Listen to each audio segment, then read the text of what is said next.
All right. Hi, everybody. Happy Thursday.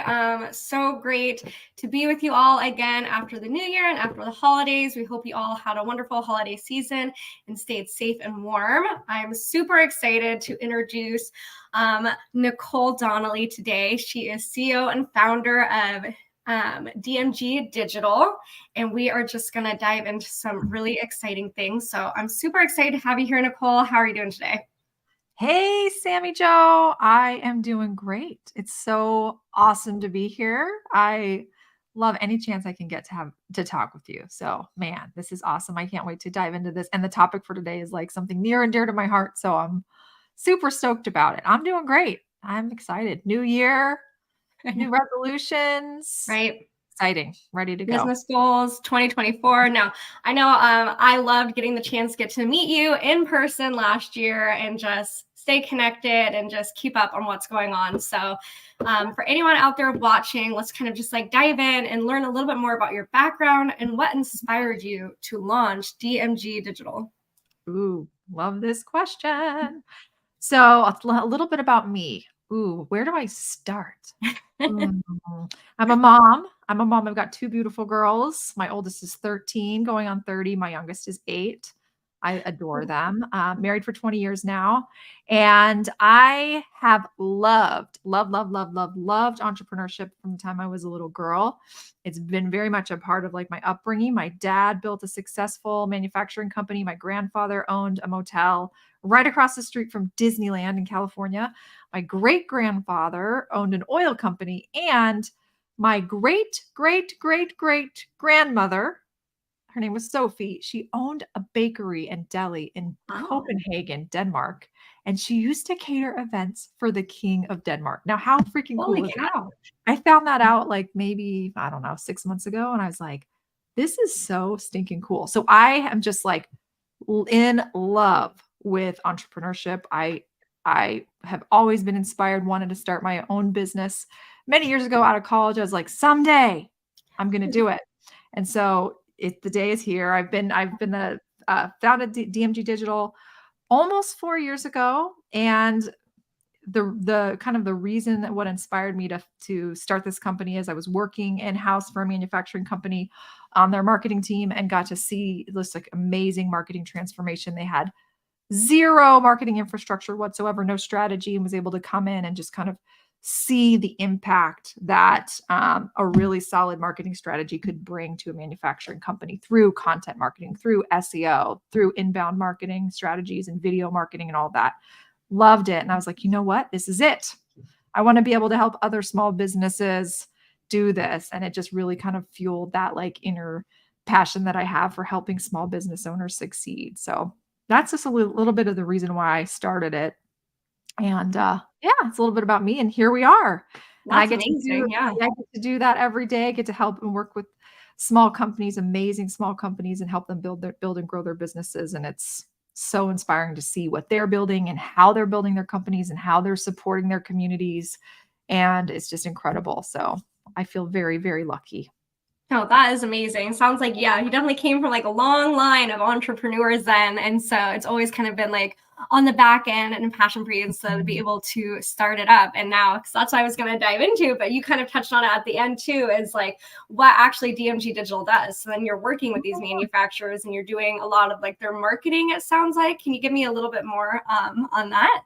Yeah, absolutely. So we really help them with their web presence. Like, how can we help them attract more prospects and customers so that more people are aware of them and the great products that they're creating, and that they can grow their business and basically sell more and get more customers. And so the way that we approach that with them is really to start with helping them build out, we call learning center. So they need a content strategy. They need to be able to start answering the questions that their customers are asking and really create this really amazing library on their website that answers all those questions through written content, through video content, and then spreading that content out across social media. We call that the content waterfall. And so our approach is, we really want to get in touch with their subject matter experts. These are the folks internally at these manufacturing companies that know so much about the product, right? Like they have deep expertise. And a lot of times what I've seen is that these subject matter experts are like behind the scenes doing great work with the product, but they need to be out front and center because they have such insight and experience to share. And the Right. more that we can get that expertise out there on the web for people to know and see and be able to connect with them and the brand, it's just a really great way to help them build those connections with prospects and customers, build that trust online so that they can start to, increase sales and grow their businesses. So, there's a recent study that came out by Gartner. I think it was maybe last summer or the year before. I can't remember, that Okay. over 70% of the buying process happens online. Oh, Over wow.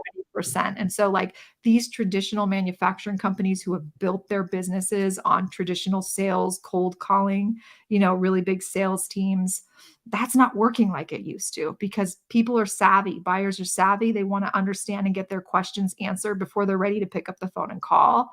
And Yep. so those manufacturers that can see that and know that and understand that and really start to answer those questions, put themselves out there online, those are the ones that are actually really able to attract the right customers and buyers and really help grow their businesses. So that's the core of what we do, is just really creating that content strategy and SEO strategy. And then the other part of that is that we do a lot of e-commerce support for our manufacturers. So a lot of our manufacturers are starting to get involved and starting to sell online, which is such a tremendous opportunity. There are Right. 600,000 manufacturers in this company, and they are ripe for digital transformation when it comes to e-commerce. And the really exciting thing is that e-commerce has come a long way. Historically, it's been really difficult to do B2B e-commerce because of the complexities and the challenges of the purchasing process in B2B versus B2C. And it's really exciting to see that some of these new e-commerce, not new e-commerce platforms, but the e-commerce platforms have evolved over time. That what has previously been, services that are only available to these enterprise level companies are now available to small and mid-market manufacturers. An example of that is BigCommerce's new B2B edition, which was just released last fall. It offers a lot of really great services for B2B e-commerce, like, invoicing and setting up role. I'm going down a rabbit hole. Oh my gosh. But like setting up roles and permissions when you have multiple people on your company that are involved in a purchasing decision and that sort of a thing. So it's really exciting to see how e-commerce has evolved. And it's really been very exciting for us as an organization to help some of these small companies get on board with e-commerce and really help them through that massive transformation and see what a massive impact that e-commerce can have on their bottom line. So, yeah. No, I think that is so important. And no, you did not go down a rabbit hole. E-commerce, like, I feel like, especially even the last couple of years when like the pandemic especially hit, I mean, we really, really saw how important e-commerce really is to be able to like keep their business and keep their doors open and get their products out there, whether it's B2B or B2C. Like, it's just so important. And so thank you so much for going into that and sharing just exactly how you do and how you're helping manufacturers. So the next thing I wanted to dive into is we kind of touched on like why e-commerce is so important, but why is it no longer like a nice to have and it's really a must have for manufacturers? Can you dive into that? Ooh, yes, this is such a fantastic question. B2B manufacturers, the majority of them are still living in the Stone Age when it comes to e-commerce. And so that's why there's such opportunity here. Those manufacturers that have the vision to see that this is going to be a great way for them to create efficiency in their business and sell more, those are the ones that are going to win. So here's why it's a must to have. Okay. These, the way that I like to think about e-commerce for manufacturers is as a support to your existing sales team, your distribution team, right? So rather than seeing e-commerce as competing, as a channel that competes with the way that you've built your business traditionally, this is like basically to support that. It's a way to support your existing sales team so that a lot of those repeat orders that customers make over and over and over again that historically have taken the time of the salesperson to manage, all of that can now be handled through e-commerce. Once customers are empowered and sales reps are empowered on how to train their customers on how to use it, then they can make those sales through the e-commerce store. And it just creates a ton of efficiency for your business to be able to let all of those sales now happen through the store rather than being managed through email, through phone, Right. through like the back and forth of, invoicing back and forth. And so in order for manufacturers to really stay competitive in the years ahead and to really be, on top of it when it comes to competing against others, this really is the opportunity, I think, for so many manufacturers. It can get tricky if you have a lot of manufacturers have custom manufactured products, which can get tricky with e-commerce. But we found from our experience that there usually are some products that manufacturers can start to sell online. And the great thing is that once you get even just a few products, like literally, if you're just selling a few products online through a checkout process and you have pricing for just those few products, it opens the doors. It kind of opens the floodgates, meaning like you get a lot more visibility to your store. People are coming in because of the SEO value of having these product pages with pricing on them. It allows more people to get visibility, and then they can start to see like, oh, what else does this company do? And so maybe, for example, if you have a custom manufactured product, you're not going to see pricing for that product on the website. But if there's Right. something smaller that you can put up pricing for, that kind of gets them in the door, then they know about you, and then they can see, oh my goodness, they do this other stuff. Maybe I can call them or submit a request for quote. And so Mhm. it's really just the future is now. It's really so critical, I think, for Right. manufacturers to be thinking about it No, and to work. absolutely. And you guys all heard it here. I mean, it's 2024. Stay competitive. It sounds like that's really the way you need to go. And I know just even good web presence, as you're talking about, you really have to have that information there, or you're just gonna kind of deter or like detract. So like when you're talking about, oh, there's not a price, but maybe there's a price for something. Because I know just me, and I'm looking at an event space or like anything. And if I'm on a website and I can't find anything, my first instinct isn't like, oh, I'm going to call unless I really, really, really want to know. Like, I'm going to go and like find other ones. Because if I don't see a price, it's kind of like, I don't know if I should call or not. Is that even in my ball field? Is that in my ballpark? Like, if I just see one number, it kind of helps me be like, okay, Mhm. like this would be worth getting more information. But I don't know that until I see it. You're absolutely right. And I think that's another reason why e-commerce is no longer a nice to have, but a must to have, is because more and more buyers like you, they're so used to that like direct to consumer buying process. You, Sammy, are used to buying on Amazon and you can just Mhm. literally buy something with one click, right? Right. So because you have that experience as a consumer, you take that to the workplace. And we have people who are younger, they're more used to the way technology works, right? That are moving up within these manufacturing companies that are making these purchases. And they're having the same experience that you just mentioned that you're having when you're out trying to buy something. And so Mhm. the expectations of buyers have increased. They expect more ease, they expect less friction in a purchasing process than they used to. And so, Mhm. as manufacturers, you really have to put yourself in the position of your buyers, these buyers that are coming up that are younger, who are used to purchasing that way, and say, hey, I've got to meet them where they are. This is what they're expecting. How can I create an experience like that for my manufacturing company? And the great thing is that there are tremendous partners like Shipper HQ, for example, who can create this instant quoting capability on your e-commerce store for items that are Oh, typically wow. handled LTL, that are really heavy. Maybe they have really large dimensions. And because of these really great partners, manufacturers can now create these instant quotes for things that previously you wouldn't be able to quote online. So it's really becoming easier and easier. It's not easy. I got to caveat that. I want to be very clear that investing in e-commerce is not an easy process, but it's absolutely doable, and it's very, very rewarding to see what the results can be when you actually get on the other side. Right. And worth it. I mean, just like as you're saying, like the younger the buyers are that are coming up that are just like used to that, it just sounds like you're saying, to stay competitive, that's kind of what you need to shift. And it might not be easy, but like eventually you'll reap the rewards from it. And that Yeah. actually pivots right into our next question perfectly, which are, can you talk about some of the myths and misconceptions about Ooh. e-commerce that may be holding back some manufacturers about really taking the plunge and like diving into this opportunity? I love this question. I have these, I gotta tell you, I have these conversations all the time with manufacturers. Like, oh my goodness. So the first one is one you mentioned earlier, and that's pricing.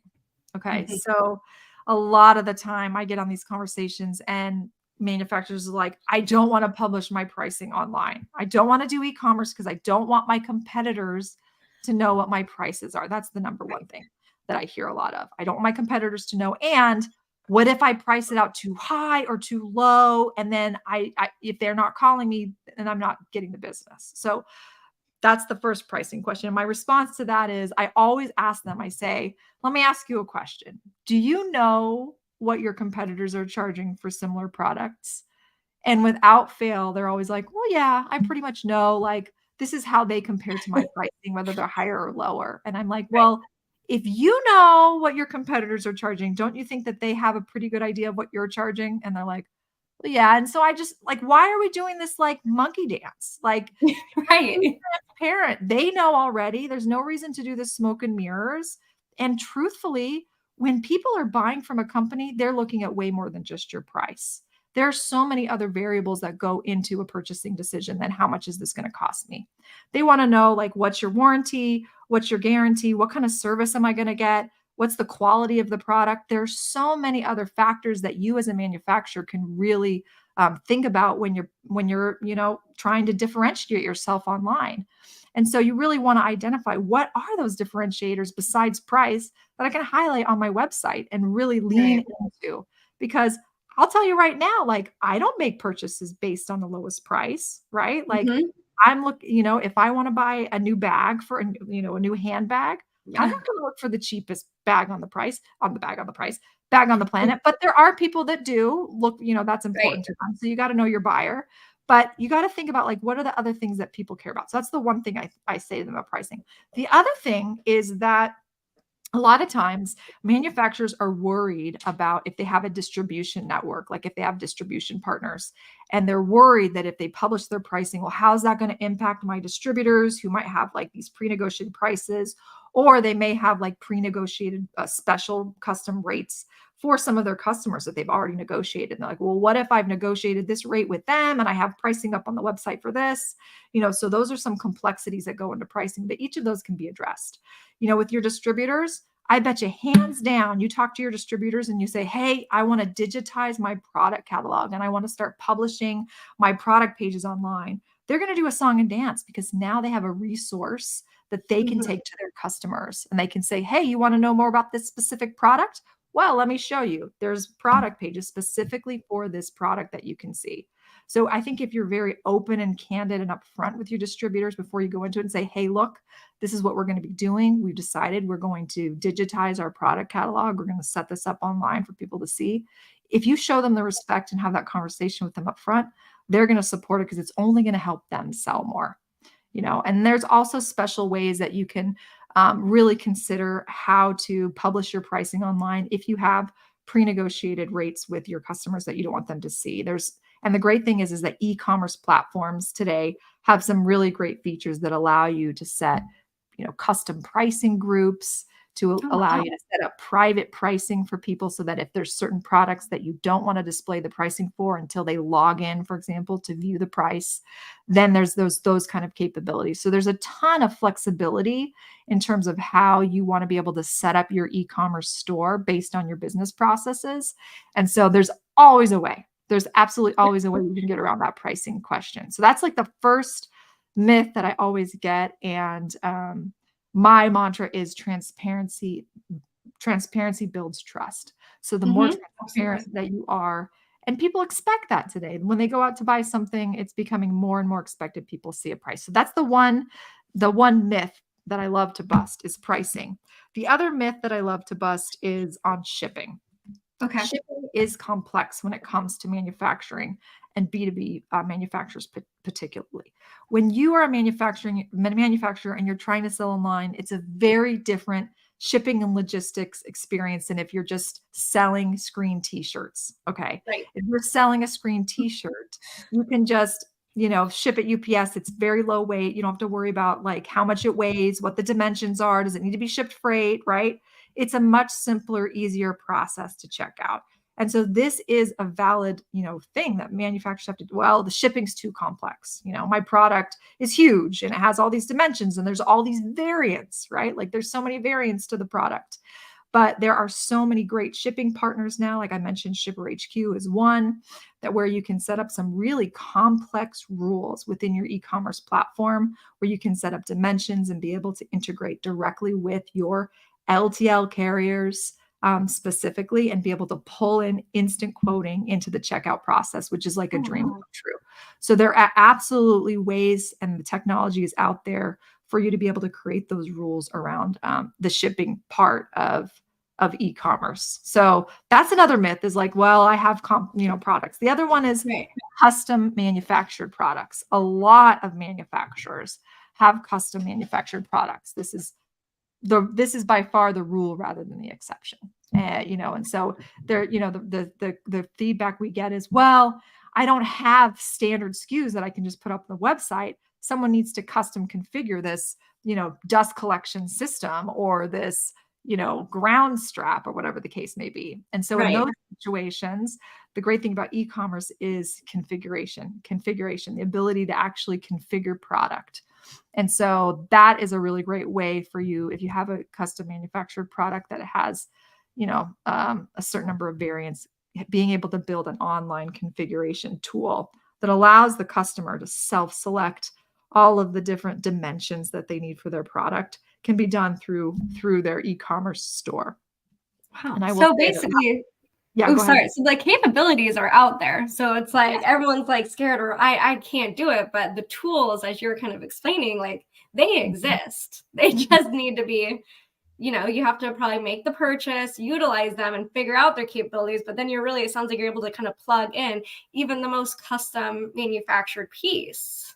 Yeah, absolutely. Yeah. And I mean, of course, realistically, there are some limitations to custom manufactured products, but I think there's always a way to at least get some, I always like to ask every manufacturer is everything if you even have a small percentage of products that aren't custom manufactured, e-commerce is still a great option for you if you can have some standard SKUs just to get people in the door. Because the beautiful thing is let's just say majority of your stuff is custom engineered or custom manufactured, 80 to 90%. And you only have a few products that you can sell off the shelf. Well, the great thing is you sell those products off the shelf and now you have an upsell opportunity for your sales reps. So you can take those sales, assign them to a sales rep, and now a sales rep has a lead for a larger, more custom order. So if you treat those sales as kind of like leaders, right, or like leads for those more custom manufactured products, it can be a really big win. So that's another one. And then the other one is the sales team competition is a big myth that I hear a lot from manufacturers is like, well, we don't want e-commerce to compete with our sales team. And we have such a great, our customer service is so fantastic. And our customers, they really value that relationship they have with their sales rep. And if we set up e-commerce, that all goes out the window, and we don't want to lose that part of our core business because that's what our business was built on is that relationship with the sales rep, right? I hear that one a lot. And the reality is you do have to respect that, right? So I like to tell the manufacturers that, we don't want to throw the baby out with the bathwater. Let's respect that tradition. Let's identify what are that core tradition that your company was built on, that culture that your company was built on. And we can have e-commerce work with that. So in the case of that situation where these companies are like, well, we don't want to lose our great customer service. Well, in that case, you don't need to. In that case, you can set up e-commerce to be a support to your sales reps, right? So allow the e-commerce store to handle a lot more of those repeat standard orders that they can reorder over time. And what that does is it allows your sales reps to sell more because now a lot of those repeat orders that they were taking all their time on the phone handling, their time can now be focused on the more complex orders, right? That need to happen. And they still have that relationship with the customer. There's always going to be in B2B manufacturing, there's always going to be sales that need to happen with a sales rep. That's just never going to go away. But there is a way that you can make e-commerce be part of it so that it's not e-commerce versus traditional selling. What if it's now just commerce? Both. Now the e-commerce store is just a part of that process, supporting the sales rep.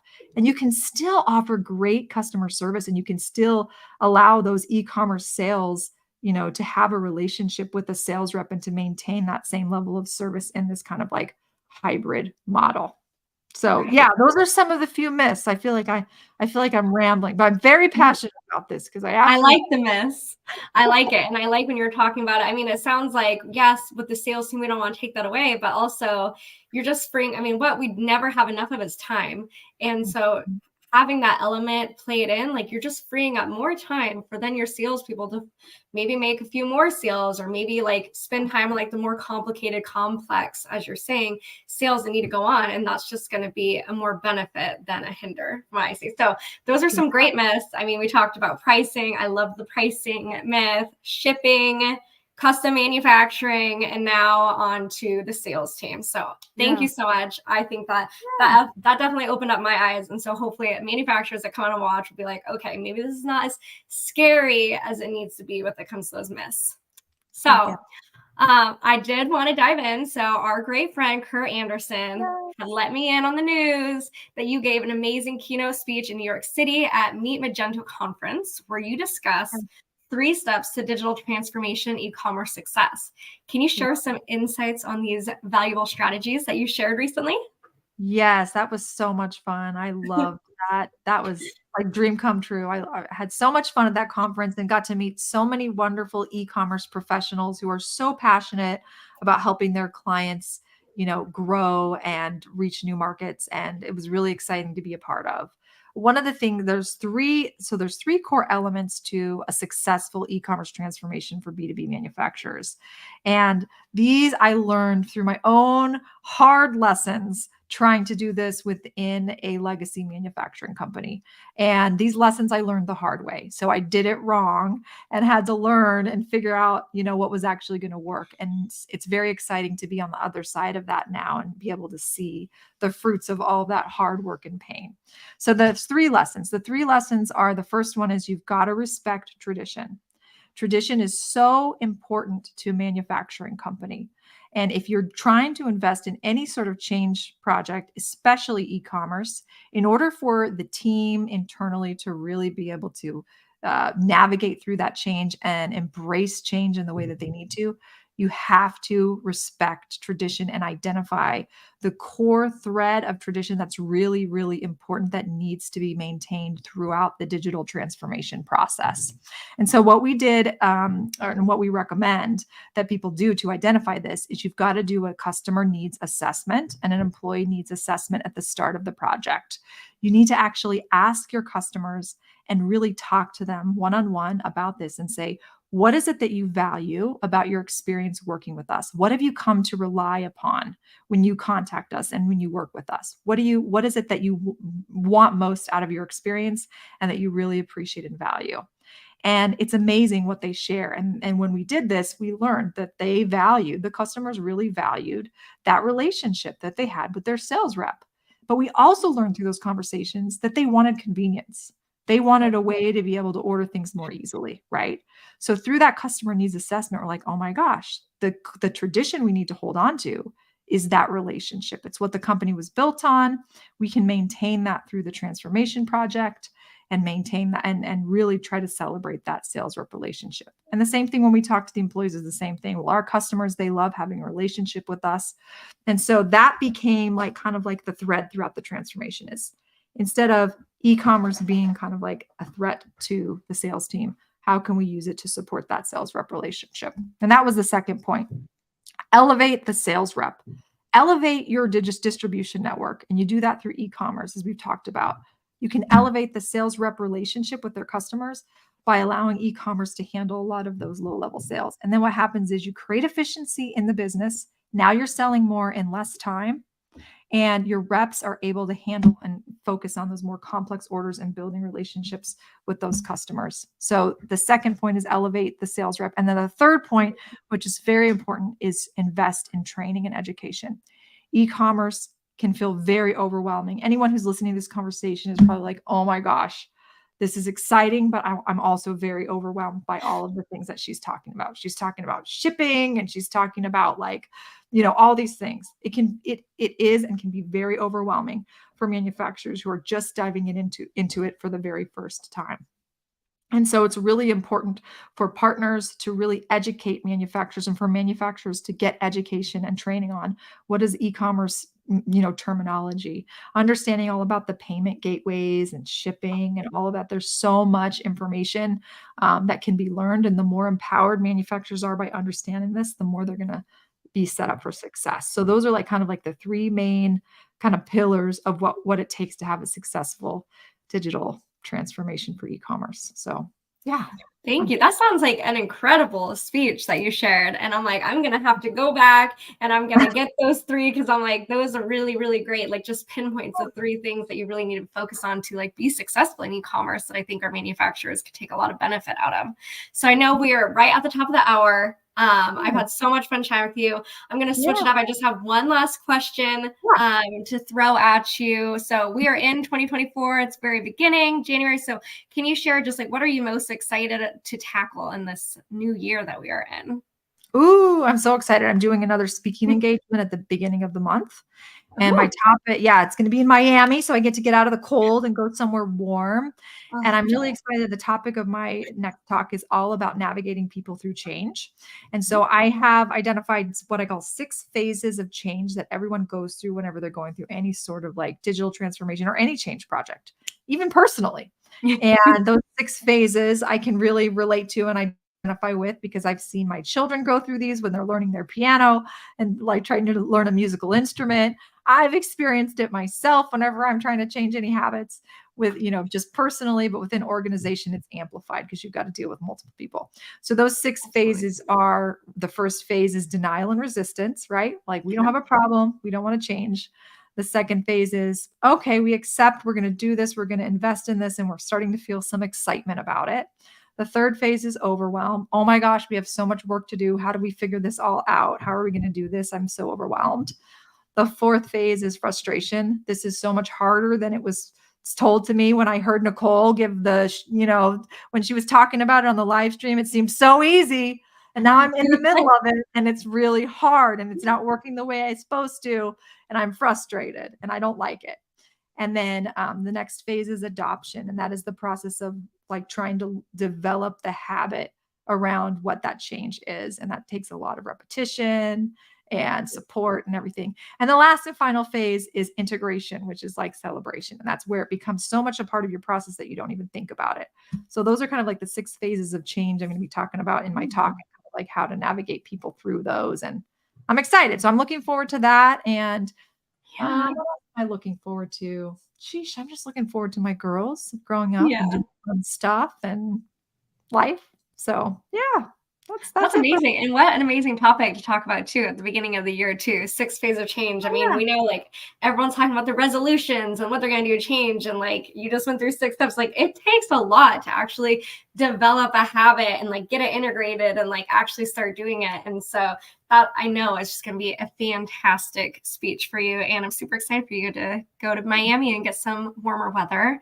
And thank you so much for taking the time to come on and share with us all about your business, how you help manufacturers. If anyone that watches now or comes on and watches later and you want to connect with Nicole, please contact me with Alaska MEP. I will be happy to get you connected with Nicole. Obviously, she's amazing to doing this for a while, and she is just guru with all things e-commerce and websites. So thank you so much for sharing your time with us and coming on here. So I'm super excited to share this with our audience in the new year.